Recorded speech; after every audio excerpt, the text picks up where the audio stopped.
Welcome, Jeannie, and thank you so much for giving us your time today. You're such a wonderful trailblazer in the gaming industry, tribal gaming industry. So I had a few questions in terms of how you got to where you are. So, and to give some of our tribal women leaders and leaders in gaming some kind of tips to success to getting up there. So the first one is, how do you silence your inner self-doubt and build your confidence?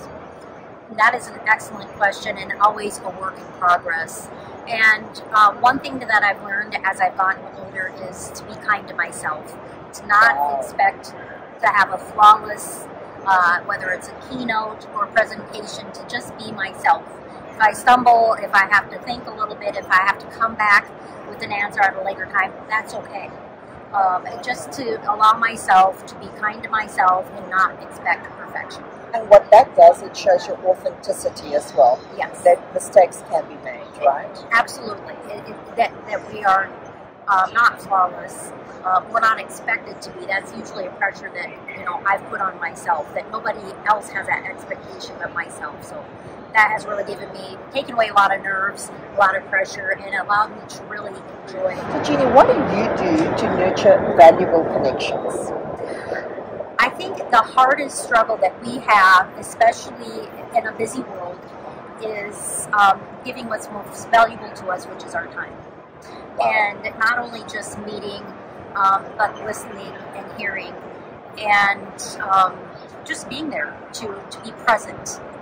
It's easy to be, talking to a lot of people, carrying on a lot of conversations, but are we really present? Especially when we have our phones ringing, several people around us that we know, just giving that undivided attention.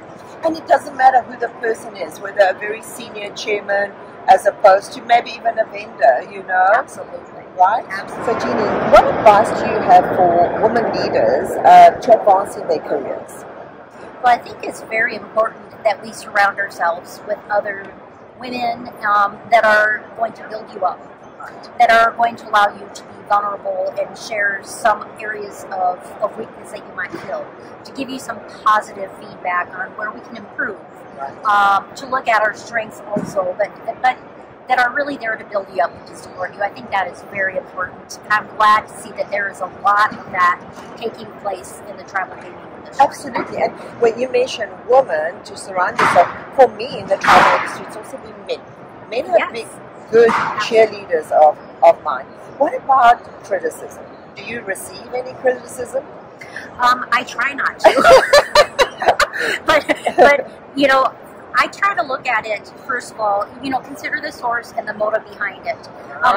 But sometimes, that criticism can be used in a positive way to realize that, to either show one, here's an area of improvement. I can take it back and say, okay, I need to consider this, evaluate, maybe this is an area of improvement for me. Sometimes it might just be somebody's opinion. And so, kind of balancing that out, but also always being humble enough to be able to take advice. That's very good advice on that. Yes. Thank you so much. You've been an absolute star. Thank you. Keep doing what you're doing so well. I'm honored to do it, so thank you very much. Pleasure.